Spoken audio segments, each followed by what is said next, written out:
Dear friends, आपका अपने channel place classes में स्वागत है। आज के लेक्चर में आप प्रश्नावली 4.3 में दिए गए हर एक क्वेश्चंस को हल करना सीखेंगे। किस तरह से हम प्रश्नावली 4.3 में दिए गए सभी क्वेश्चंस को सरल कर सकते हैं, आज के लेक्चर में आप जानेंगे। तो डियर फ्रेंड्स, आपके सामने द्विघात समीकरण का प्रश्नावली 4.3 है और इस 4.3 में दिए गए एक एक क्वेश्चंस को सरल करना सीखेंगे कि कैसे हम प्रश्नावली 4.3 में दिए गए हर क्वेश्चंस को सरल कर सकते हैं। यदि निम्नलिखित द्विघात समीकरणों के मूलों का अस्तित्व हो, यहां पर एक शब्द दिया गया अस्तित्व, मूलों का अस्तित्व हो तो इन्हें पूर्ण वर्ग बनाने की विधि द्वारा ज्ञात कीजिए। यानी पर जो आपके सामने द्विघात समीकरण दिया है, ये बताना है कि क्या इसके मूलों का अस्तित्व है, और यदि मूलों का अस्तित्व है तो वर्ग बनाने की विधि द्वारा कैसे ज्ञात करेंगे।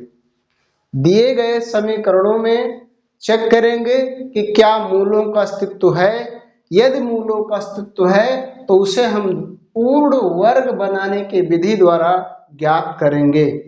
तो सबसे पहले हम ये जानेंगे कि मूलों का अस्तित्व कैसे पता करेंगे, मूलों का अस्तित्व कैसे निकाला जाएगा कि मूलों का अस्तित्व है या नहीं है।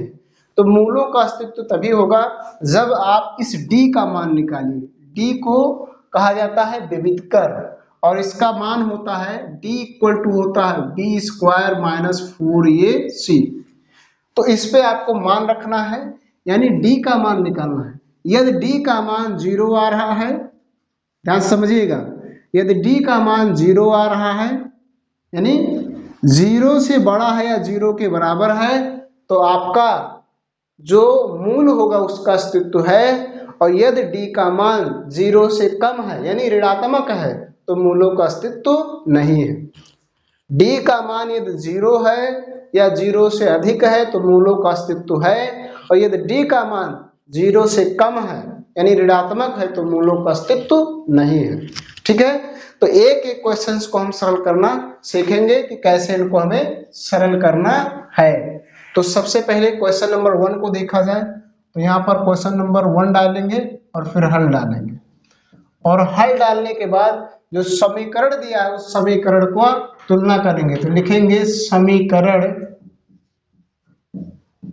समीकरण 2x square minus 7x plus 3 equal to 0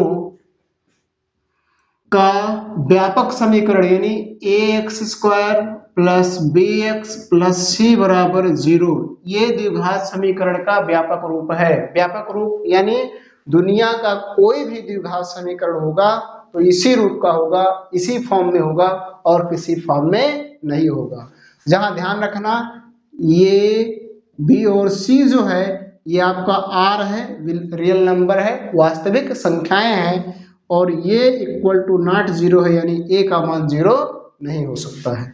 इस बात को आपको जानना है। ठीक, तो इस द्विघात समीकरण के व्यापक रूप से तुलना करेंगे। तो लिखेंगे से तुलना करने पर, से तुलना करने पर, से क्या कर देंगे तुलना। तो तुलना किया जाए, तुलना यानी यहाँ देखा जाए एक्स स्क्वायर है, यहाँ भी एक्स स्क्वायर है, यहाँ एक्स स्क्वायर के आगे ये है, यहाँ एक्स स्क्वायर के आगे 2 है, तो यानी ये बराबर आपको मिल गया 2। यहाँ देखिए x है, यहाँ भी x है, यहाँ x का गुणांक b है और यहाँ x का गुणांक -7 है, तो b बराबर हो गया -7। और c देखिए यहाँ c है और यहाँ c के स्थान पे 3 है तो 3 लिख देंगे। ठीक है, इस तरह से आपको द्विघात समीकरण का तुलना कर लेना है।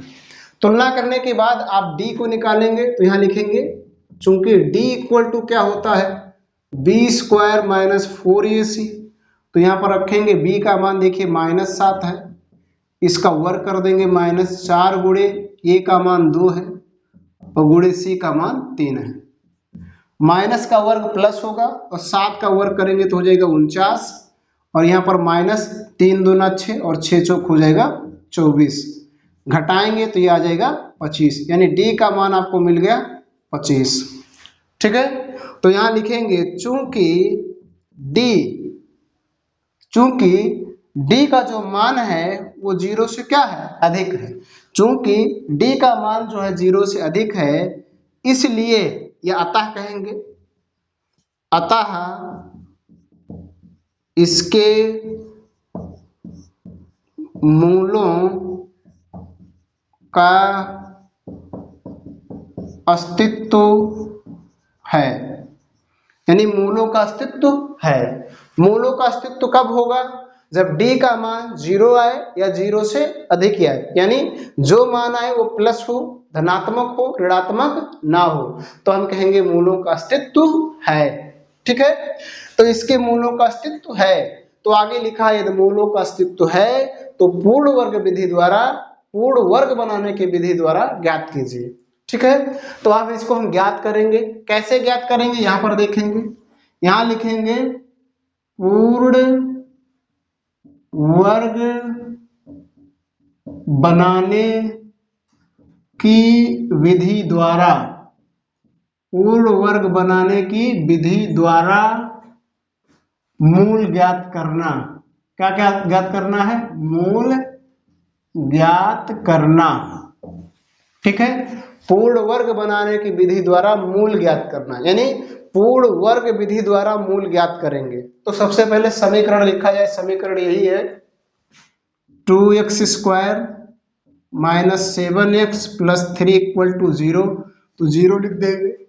उसके बाद डियर फ्रेंड्स आपको याद रखना है, पूर्ण वर्ग बनाने की विधि का प्रयोग करते समय आपको सावधानी बरतना है, सावधान रहना है, यानी आपको कुछ नियमों को पालन करना है। वो नियम क्या है कि जिस चर का घात 2 हो उसका गुणांक पूर्ण वर्ग होना चाहिए। पूर्ण वर्ग यानी उसका वर्गमूल निकलना चाहिए, उसका वर्गमूल क्या होना चाहिए, निकलना चाहिए। तो देखिए 2x स्क्वायर का क्या वर्गमूल निकलेगा, नहीं निकलेगा। यदि ये 4 होता तो निकल जाता, 9 होता तो निकल जाता, इस प्रकार से 16 होता तो निकल जाता, लेकिन 2 है, 2 का वर्गमूल नहीं निकलेगा।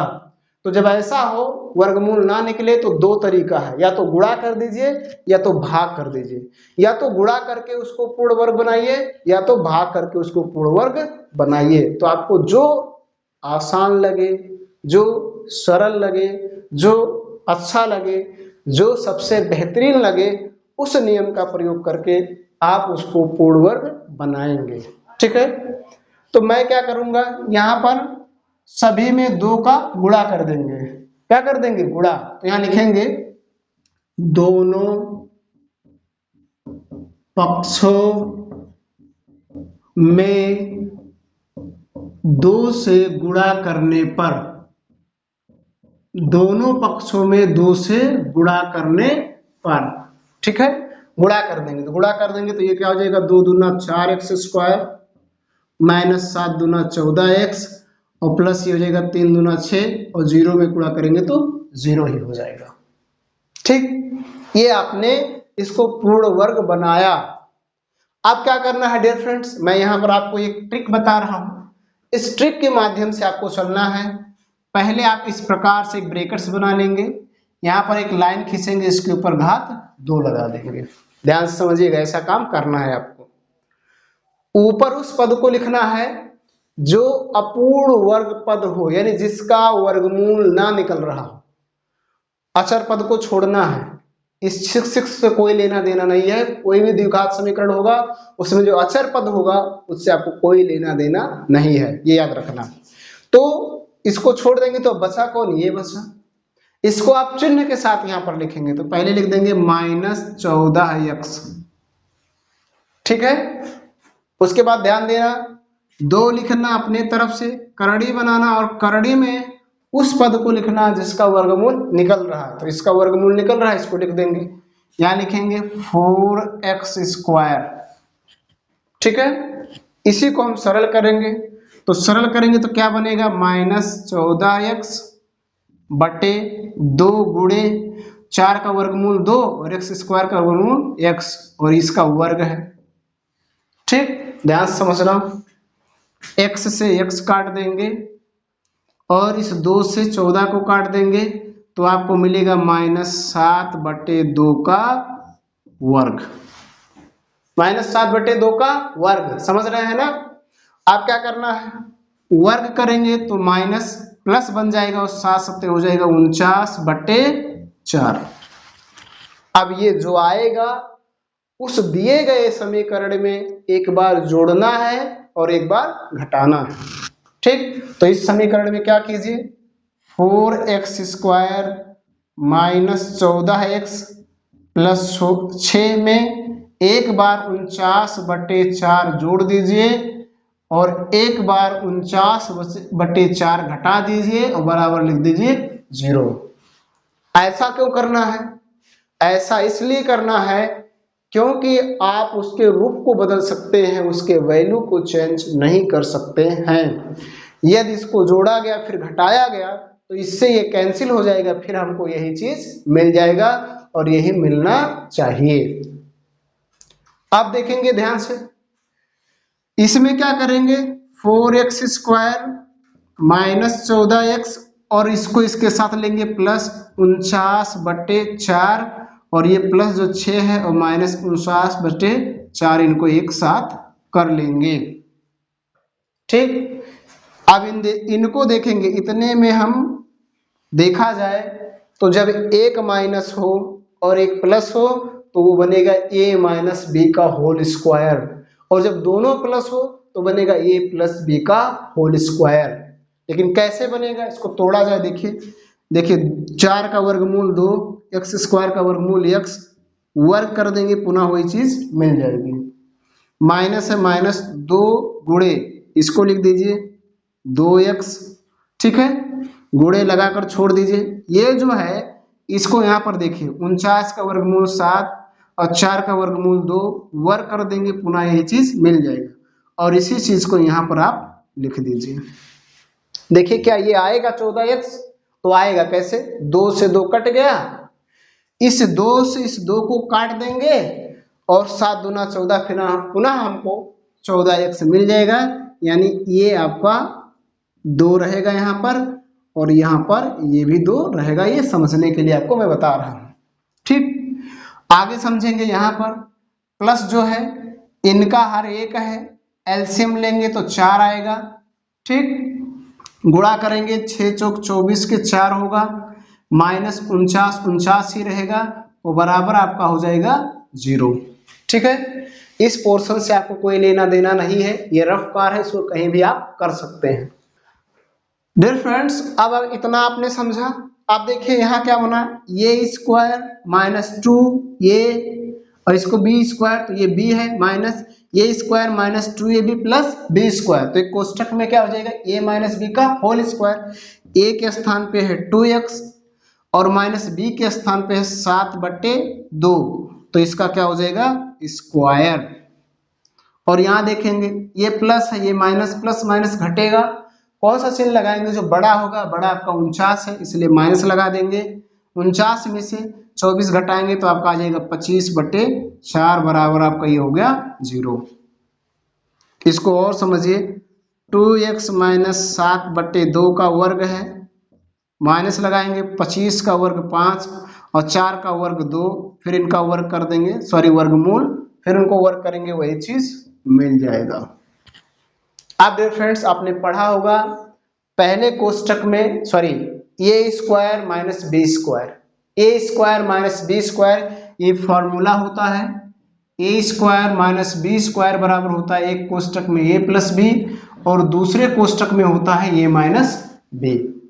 तो इस फार्मूले पे हमको रखना है इसको, तो रखेंगे तो एक कोष्ठक में a प्लस b, यानी a के स्थान पे 2x माइनस 7 और प्लस b के स्थान में 5/2, और दूसरे कोष्ठक में a माइनस b मतलब ये हो जाएगा 2x और माइनस 7/2 और माइनस b के स्थान पे 5/2 और ये हो गया बराबर के 0। ठीक, इतनी बात आपको क्लियर रूप से समझ में आ गया होगा। अब इसको हम यहां पर समझेंगे। यहां पर क्या करना है देखेंगे ध्यान से इस बात को, इसको थोड़ा सा और सरल कर लें तो ये क्या लिखा है देखेंगे, या ऐसे रहने दें। ऐसा जब कोई चीज गुणा के रूप में लिखा हो तो बराबर यहां लिखेंगे जब 2x माइनस 7/2 प्लस 5/2 बराबर 0। ठीक है, तो ये देखा जाए 2x इन दोनों के हर बराबर है, इनको एक बार लिखेंगे, चिन्ह के साथ लिख लेंगे 7 और ये प्लस 5 बराबर ये हो जाएगा 0। 2x प्लस माइनस घटेगा, कौन सा चिन्ह लगाएंगे जो बड़ा होगा, बड़ा 7 इसलिए माइनस लग जाएगा, और 7 में से 5 घटाएंगे तो 2/2 हो जाएगा बराबर 0। 2 से 2 काट देंगे, 2x माइनस 1 बराबर 0 आ गया। 2x बराबर हो जाएगा माइनस प्लस 1 और x बराबर हो जाएगा 1/2। ये मिल गया आपको पहला मूल। क्या मिल गया? पहला मूल। आपने पहला मूल ज्ञात लिख कर लिया, तो अब दूसरा मूल भी निकालिए। यहां लिखिए पुनः। पुनः जब क्या है, 2x माइनस 7/2 और माइनस 5/2 इक्वल टू 0। तो यहां पर देखेंगे 2x माइनस हर बराबर हो तो एक बार लिखेंगे, चिन्ह के साथ लिख लेंगे बराबर 0। माइनस माइनस जुड़ेगा, कौन सा चिन्ह लगाएंगे माइनस का, तो हो जाएगा 2x और माइनस 7 5 12 12/2 बराबर आपका ये हो जाएगा 0। ठीक है, इसको थोड़ा सा यहां पर समझिए।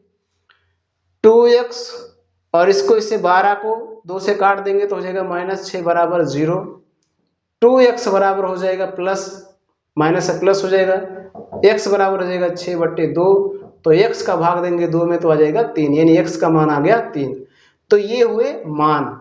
आपने पहला x बराबर 1/2 निकाला और दूसरा x बराबर 3। तो ये है द्विघात समीकरण के मूल, और आपको द्विघात समीकरण के मूल ही ज्ञात करना है पूर्ण वर्ग बनाने के विधि द्वारा। तो उम्मीद करता हूं कि आप पहले क्वेश्चंस को आसानी से सरल कर पाएंगे, और यदि पहले को कर पाएंगे तो निश्चित है कि आप दूसरे को भी कर पाएंगे, और दूसरे को ही नहीं ऐसे हजारों क्वेश्चंस को आप आसानी से सरल कर पाएंगे। डियर फ्रेंड्स, इसके बाद क्वेश्चन नंबर 2 को देखेंगे।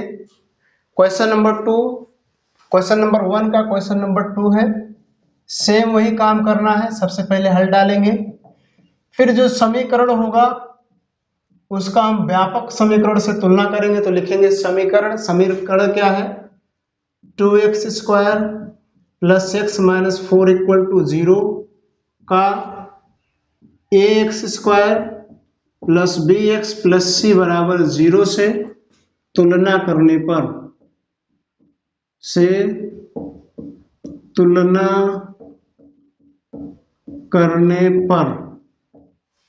तुलना कर दिया जाए। तो तुलना करेंगे तो देखेंगे यहाँ x², यहाँ भी x², यहाँ के a के स्थान पे 2 है तो ये इक्वल टू हो जाएगा 2।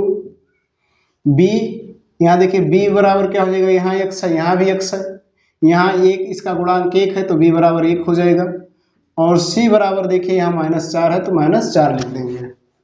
अब मूलों का अस्तित्व है या नहीं है, इस चीज को हम पता करने के लिए विविधकर ज्ञात करेंगे। तो इसका विविधकर निकाला जाए तो d निकालेंगे, यहाँ लिखेंगे चूंकि d इक्वल टू होता है b² माइनस 4ac, तो b का मान 1 है, 1 का वर्ग, और माइनस 4 गुणे a का मान 2 गुणे c का मान -4। 1 का वर्ग 1 ही होगा, माइनस गुणे माइनस प्लस बन जाएगा, 4 दूना 8 और 8 चौक 32, जोड़ लेंगे तो 32 1 33 हो जाएगा, यानी d का मान आया इतना। यहाँ लिखेंगे चूंकि d ग्रेटर देन 0, यानी d का जो वैल्यू है 0 से बड़ा है। तो जब 0 से बड़ा है यहाँ लिखेंगे अतः इसके मूलों का अस्तित्व है। अतः इसके मूलों का अस्तित्व है। अब कह रहा है जब मूलों का अस्तित्व है तो पूर्ण वर्ग बनाने की विधि द्वारा ज्ञात कीजिए। तो यहां लिखेंगे पूर्ण वर्ग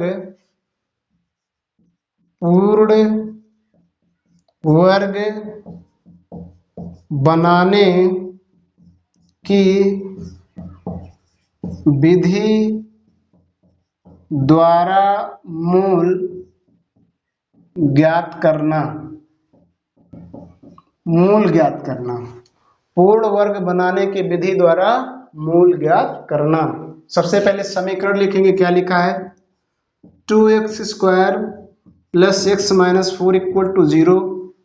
मैंने अभी डियर फ्रेंड्स आपको बताया कि जब भी हम पूर्ण वर्ग का नियम अपनाएंगे तो जिसका घात 2 है वो पूर्ण वर्ग होना चाहिए, यानी उसका वर्गमूल निकलना चाहिए।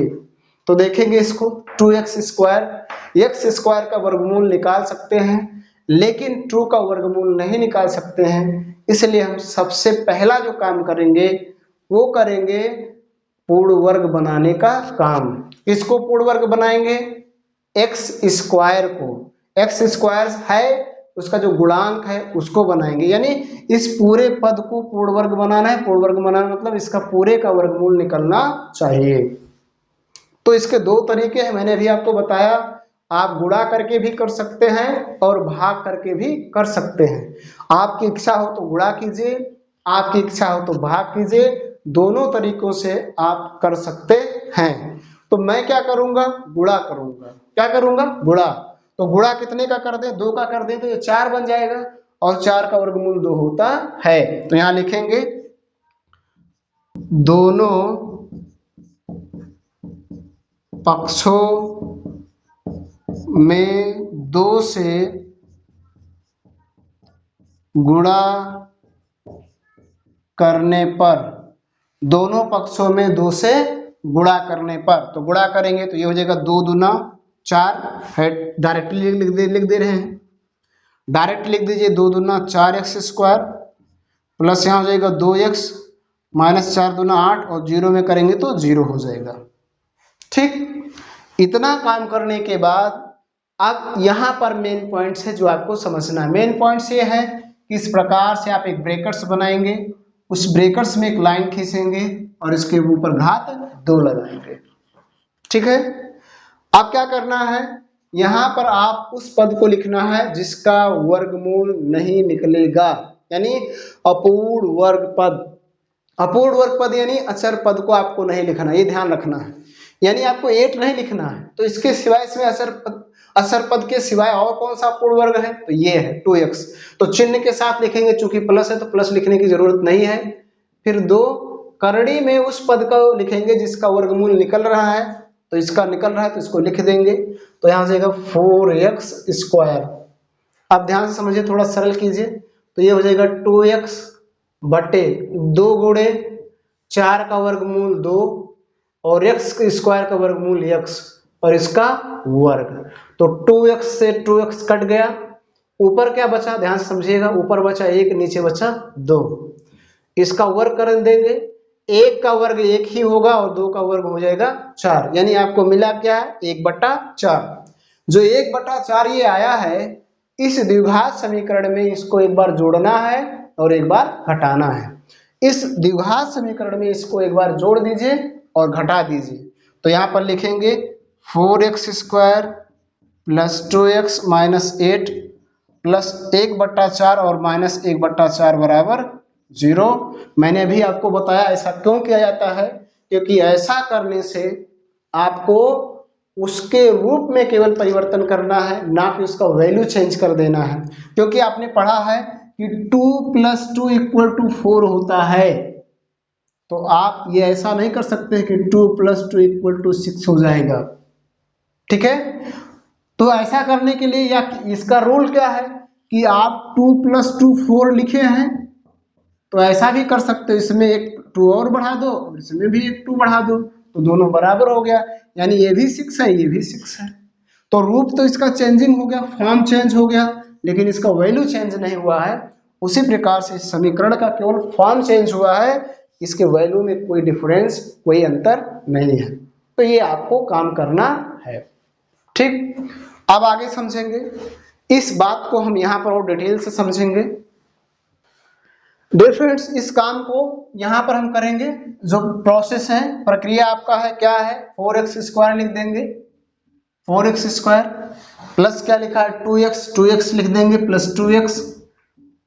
ठीक है, और उसके बाद एक 4 जो प्लस वाला है इसके साथ कर देंगे, तो ये हो जाएगा प्लस 1/4 और फिर ये -8 है तो -8 लिख देंगे और फिर -1/4 फिर बराबर लिख देंगे 0। ठीक है, हमेशा इसके साथ जो प्लस वाला होगा वही लिया जाएगा, माइनस वाला नहीं लिया जाएगा। ठीक, आप समझिए इसको हम थोड़ा तोड़ेंगे तो ये बन जाएगा 2 और एक्स स्क्वायर का रूल एक्स, इसका वर्क कर देंगे पुनः वही मिल जाएगा प्लस, यहाँ पर लिखेंगे 2 गुणे 2x और गुणे यहाँ पर देखिए 1/4 को जब आप तोड़ेंगे तो बन जाएगा 1/2 का वर्ग, 1/2 को पुनः वर्ग करेंगे तो 1/4 मिल जाएगा, तो यहाँ पर लिख देंगे 1/2। यहाँ पर देखेंगे -8 और -1/4, इसको अगर समझिए तो इसका हर 1 है, हर को बराबर करेंगे तो एलसीएम लेंगे आएगा 4, इसमें 4 का गुणा कर देंगे 8 चौक हो जाएगा 32 और यहाँ -1 है, -1 बराबर आपका हो जाएगा 0। ठीक, इस तरह से इसको अगर देखेंगे ध्यान से तो ये बन रहा है a प्लस बी का होल स्क्वायर। कैसे बन रहा है, यहाँ देखिए a स्क्वायर प्लस 2a और ये b स्क्वायर है तो ये b हो गया, यानी a square plus 2ab plus b square बराबर होता है a प्लस b का होल स्क्वायर। तो जब a प्लस b का होल स्क्वायर होता है तो हम a के स्थान पे लिखेंगे 2x और प्लस b के स्थान पे लिखेंगे 1/2 का होल स्क्वायर कर देंगे, और यहाँ पर देखेंगे ये माइनस है ये माइनस है तो माइनस माइनस आपका माइनस माइनस जुड़ेगा, कौन सा चिन्ह लगाएंगे माइनस का, तो यहाँ पर माइनस का चिन्ह लगा देंगे, 32 और 1 हो जाएगा 33/4 और यहाँ पर बराबर हो जाएगा 0। ठीक, इसको थोड़ा सा और समझिए, ये हो जाएगा 2x प्लस 1/2 का होल स्क्वायर, और इसको भी हमें ऐसे बनाना है, माइनस लिखेंगे यहाँ लिख देंगे करड़ी में 33 और 4 का वर्गमूल 2 होता है, फिर वर्ग कर देंगे पुनः वही चीज हमको मिल जाएगा। ध्यान रखना जब भी कोई चीज करड़ी में हो उसका वर्ग किया जाए तो करड़ी समाप्त हो जाती है, जब कोई संख्या करड़ी में हो तो हम उसका वर्ग कर देंगे तो वो करड़ी क्या हो जाएगी समाप्त। तो इस तरह से हम 33 के बराबर करड़ी में 33 फिर वर्ग कर देंगे वो चीज हमको मिल जाएगा। आप देखेंगे ये बन गया आपका ए स्क्वायर माइनस बी स्क्वायर, ए स्क्वायर माइनस बी स्क्वायर बराबर मैंने अभी आपको बताया क्या होता है, एक कोष्टक में ए प्लस बी और दूसरे कोष्टक में ए माइनस बी। तो हम इसको रखेंगे एक कोष्टक में ए प्लस बी यानी 2x प्लस 1/2 ये है, और प्लस बी यानी करड़ी में 33/2 ये हो गया पहला, और दूसरा क्या कहता है एक कोष्टक में ये, तो ये यानी 2x प्लस 1/2 और माइनस बी यानी करड़ी में 33/2 बराबर 0। ठीक है, जब भी कोई संख्या इस प्रकार से करड़ी में लिखी हो तो हम जब उसका करड़ी में या गुणा के रूप में, सॉरी यहाँ पर समझेंगे, जब कोई संख्या आपस में 2 बार गुणे के रूप में लिखी हो और उनके बराबर 0 हो तो हम उनके बराबर 0 रख सकते हैं। अब यहाँ लिखेंगे जब क्या 2x plus 1/2 plus √33/2 equal to 0। ठीक है, तो क्या हो जाएगा 2x, इनको ध्यान से समझेंगे, प्लस दोनों का हर बराबर है तो एक बार लिखेंगे, ठीक है, जोड़ लेंगे 1 प्लस हो जाएगा √33 और इक्वल टू 0, इसको उधर ले जाएंगे। तो यहाँ पर हम इसको समझ लेते हैं ताकि आपको स्पष्टता दिखाई दे, इस बात को यहाँ पर समझेंगे तो क्या हो जाएगा, यहाँ से समझिए, यहाँ बचेगा 2x और इसको इधर ले जाएंगे तो प्लस हो जाएगा माइनस, और आपका हो जाएगा ये 1 प्लस √33/2। ठीक है, इस x को इधर लाएंगे, सॉरी x को नहीं 2 को लाएंगे तो x इक्वल टू हो जाएगा -1 प्लस √33/2, और जब भी कोई चीज गुणा के रूप में है तो इधर आता है क्या हो जाता है भाग, तो भाग हो जाएगा। इसको और सरल करेंगे तो आपका हो जाएगा -1 प्लस √33/2, और इस भाग को जब हटाएंगे तो गुणा लगाएंगे, ये उल्टा हो जाएगा, यानी ये है 2/1 उल्टा होकर हो जाएगा 1/2। गुणा कर लेंगे तो x इक्वल टू आ जाएगा माइनस, इसको खोल देंगे तो प्लस माइनस बन जाएगा, ये करड़ी में 33 और बट्टे 2 दूना हो जाएगा 4, ये पहला वर्गमूल आपका होगा। इसी तरह से लिखेंगे पुनः जब, अब पुनः जब यानी इसको रखा जाए तो क्या है 2x प्लस 1/2 माइनस करड़ी में 33/2 बराबर 0। 2x को वैसे रहने देंगे, प्लस लगाएंगे, हर बराबर है एक बार लिखेंगे, इनको जोड़ या घटा लेंगे, चिन्हों के साथ लिख देंगे। ठीक है, फिर से इसको उधर ले जाएंगे तो 2x बराबर हो जाएगा, प्लस है माइनस, और यहाँ पर हो जाएगा 1 माइनस करड़ी में 33/2। फिर देखेंगे x बराबर माइनस 1 माइनस करड़ी में 33/2, गुणा होगा भाग हो जाएगा 2, यानी 2/1 है। फिर से वही बात करेंगे, माइनस 1 माइनस करड़ी में 33/2, गुणा भाग गुणा बनेगा तो हो जाएगा 1/2, गुणा कर देंगे तो x बराबर हो जाएगा -1, और ये माइनस बन जाएगा प्लस करड़ी में 33/2, यानी 2 दूना आपका बन जाएगा 4। ये आपका होगा दूसरा मूल। तो इस तरह से आपने पहला मूल निकालना सीखा। ये आपका पहला मूल होगा और ये आपका दूसरा मूल होगा। इस तरह से इनमें से किसी भी क्वेश्चंस को आप इसी मेथड से, इसी रूल से आसानी से सरल कर सकते हैं। आपको कहीं किसी प्रकार की कोई समस्या नहीं होगी। डियर फ्रेंड्स, इसके बाद हम क्वेश्चन नंबर 3 को करेंगे। क्वेश्चन नंबर 3 आपके सामने है, क्वेश्चन नंबर 1 का क्वेश्चन नंबर 3। तो यहाँ पर हम डालेंगे क्वेश्चन नंबर 3, और 3 डालने के बाद हम सेम काम है सभी क्वेश्चंस में करना है, हल डालेंगे। फिर जो समीकरण होगा उसका व्यापक समीकरण से तुलना करेंगे। तो लिखेंगे समीकरण, समीकरण आपका क्या है, 4x² प्लस 4√3x प्लस 3 = 0 का व्यापक समीकरण से तुलना करेंगे। व्यापक समीकरण क्या है, ax² plus bx plus c = 0 से तुलना करने पर क्या कर देंगे, तुलना करने पर, तुलना करने पर, ठीक है, तुलना कर देंगे। तो तुलना किया जाए, देखिए यहाँ x² है, यहाँ भी x² है, यहाँ देखा जाए ये है तो यहाँ ये के स्थान पे क्या है, 4 है, यहाँ b है, और यहाँ पर देखिए v के स्थान पर क्या है, 4√3। c देखिए यहाँ c के स्थान पे क्या है, 3 है। अब विविधकर निकालेंगे, d का मान लिखेंगे, चूंकि d = होता है b² - 4ac, v का मान है 4√3 का वर्ग करेंगे, -4 इंटू, आप देखेंगे a का मान है 4 और इंटू c का मान है 3। अब देखेंगे इसको 4 का वर्ग होगा 16, 16, और करड़ी में 3 जब हटी, जब वर्ग करेंगे तो करड़ी समाप्त हो जाएगी 3, और ये हो जाएगा 4 चौक 16 तिया 48, माइनस हो जाएगा 48, ये भी 16 तिया 48 और ये भी -48, 48 में से 48 घटाएंगे आपका आ जाएगा 0, यानी d का मान यहाँ पर आया 0। तो यहाँ लिखेंगे चूंकि d = 0, 0 हो या 0 से अधिक हो तो मूलों का अस्तित्व है। तो यहाँ लिखेंगे अतः इसके मूलों का अस्तित्व है, अतः इसके मूलों का अस्तित्व है। और यदि मूलों का अस्तित्व है तो पूर्ण वर्ग बनाने की विधि द्वारा ज्ञात करेंगे। तो यहाँ लिखेंगे पूर्ण वर्ग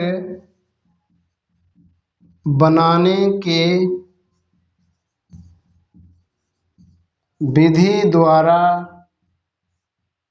मूल ज्ञात करना, मूल ज्ञात करना, पूर्ण वर्ग बनाने के विधि द्वारा मूल ज्ञात करना। और मूल ज्ञात करना होगा तो हम सबसे पहले क्या लिखेंगे, समीकरण। समीकरण हमारा है, यहाँ पर देखिए लिखा है 4x² प्लस 4√3x प्लस 3 = 0।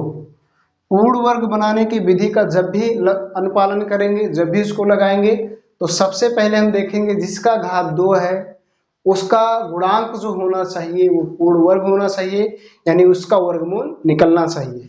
तो यहाँ पर देखिए x² है, इसका गुणांक 4 है, 4 का वर्गमूल निकल रहा है। यदि वर्गमूल निकल रहा है तो हमें कुछ नहीं करना है, ना गुणा करना है, ना भाग करना है, ना जोड़न, गुणा भाग नहीं करना है, गुणा भाग नहीं करना है। तब हमको वही रूल अपनाना है यहाँ पर, आपको इस तरह से ब्रैकेट्स बनाना है, इसमें एक लाइन खींचना, ऊपर वर्क करना है। इसमें क्या लिखेंगे अपूर्ण वर्ग पद, यानी जिसका वर्गमूल नहीं निकल रहा है, लेकिन ध्यान रहे अचर पद को नहीं लिखना है। तो अचर पद इसमें 3 है, यानी जिसके साथ कोई चर ना हो। तो हम क्या लिखेंगे, यहाँ पर लिखेंगे 4√3x, और यहाँ पर नीचे लिखेंगे 2 करड़ी में जिस पद का वर्गमूल निकल रहा है, यानी इसको लिखेंगे। तो यहाँ लिख देंगे 4x², आगे समझेंगे, हो जाएगा 4√3x बटे 2 और 4 का वर्गमूल 2 और x² का वर्गमूल x, और इसका हम कर देंगे वर्ग। x से x काट देंगे, 2 × 2, 2 दूना 4, फिर 2 से 2 काट देंगे। तो यहाँ क्या बचा, करड़ी में 3, और करड़ी में 3 का यदि वर्ग करेंगे तो आपको मिलेगा क्या, 3। तो क्या करना है, इस समीकरण में हमें 3 जोड़ना है एक बार, और एक बार 3 घटाना है। तो किया जाए, तो यहाँ हो जाएगा 4x² प्लस 4 करड़ी में 3x प्लस 3 और -3। एक बार 3 जोड़ा गया, एक बार 3 घटाया गया, फिर बराबर 0। अब ध्यान से समझना, 4x² प्लस 4√3x प्लस 3 एक साथ कर लेंगे, ठीक।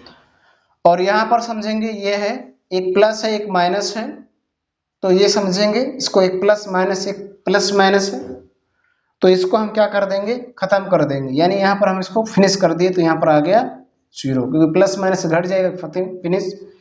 अब इसको देखेंगे, 4 का वर्गमूल 2 होगा, x² का वर्गमूल x होगा, इसका वर्ग कर देंगे, प्लस इसमें हम जो 2 लगाएंगे गुणे पहला पद यानी 2x गुणे लगाएंगे, और ये देखिए जो करड़ी 3 है, इसको हम लिख सकते हैं करड़ी में 3 का वर्ग, करड़ी में 3 का वर्ग। और अगर इसमें करड़ी में 3 का वर्ग कर देंगे तो ये 2 दूना 4x करड़ी में 3 बन जाएगा, और यहाँ प्लस है, ये बराबर 0, ठीक। इस बात को यदि आप ध्यान से देखेंगे तो यहाँ पर ये बन रहा है a प्लस b का होल स्क्वायर। क्या बन रहा है, a प्लस b का होल स्क्वायर। और जब a प्लस b का होल स्क्वायर बन रहा है तो हम उसको लिखेंगे एक कोष्टक में a यानी 2x और प्लस b मतलब करड़ी में 3 का वर्ग, और बराबर हो गया 0, ठीक है। इस बात को हम ऐसे लिख सकते हैं 2x प्लस करड़ी में 3, और फिर लिख सकते हैं 2x प्लस करड़ी में 3 बराबर 0। अब यहाँ लिखेंगे जब 2x प्लस करड़ी में 3 बराबर 0 हो तो 2x बराबर प्लस बन जाएगा माइनस करड़ी में 3, और x बराबर बन जाएगा माइनस करड़ी में 3 बटे 2। फिर लिखेंगे पुनः जब 2x प्लस करड़ी में 3 बराबर 0 तो 2x बराबर प्लस बन जाएगा माइनस करड़ी में 3, और x बराबर हो जाएगा माइनस करड़ी में 3 बटे 2, यानी एक मान ये हो गया। ये दोनों इसके क्या होंगे, मूल होंगे। तो इस तरह से हम मूलों को ज्ञात कर सकते हैं पूर्ण वर्ग के बनाने की विधि द्वारा, ठीक। डियर फ्रेंड्स, इसके बाद क्वेश्चन नंबर आप 4 को देखेंगे। क्वेश्चन नंबर 1 का क्वेश्चन नंबर 4 है, ये देखिए आपके सामने लिखा हुआ है। इसको सेम जैसे अभी आपने सरल किया सरल करेंगे। यहाँ पर डालेंगे क्वेश्चन नंबर 4, और 4 डालने के बाद समीकरण का व्यापक समीकरण से तुलना करेंगे। तो लिखेंगे समीकरण क्या है, 2x² प्लस x प्लस 4 = 0 का व्यापक समीकरण यानी ax² plus bx plus c = 0 से तुलना करने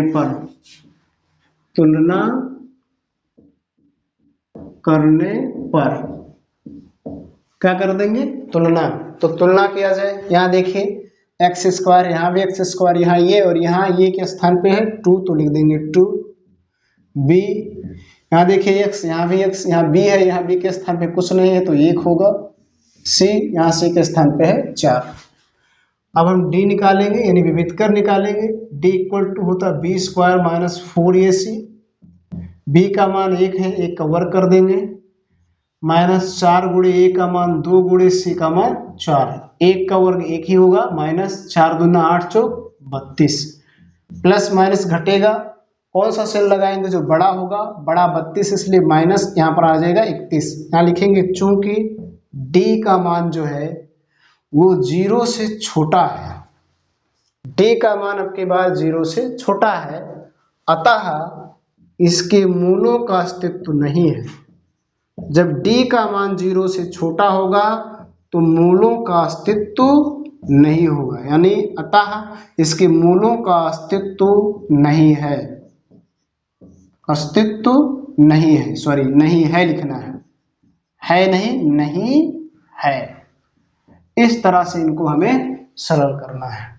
तो डियर फ्रेंड्स, इस प्रकार से आपने प्रश्नावली 4.3 के क्वेश्चन नंबर 1 में दिए गए एक एक क्वेश्चंस को आपने समझा कि कैसे हम सरल कर सकते हैं, कैसे ये पता कर सकते हैं कि इनके मूलों का अस्तित्व है या नहीं है, और कैसे हम उनके मूलों का अस्तित्व पूर्ण वर्ग बनाने के विधि द्वारा ज्ञात कर सकते हैं। ये बहुत ही अच्छे तरीके से और बहुत बेहतरीन तरीके से समझा।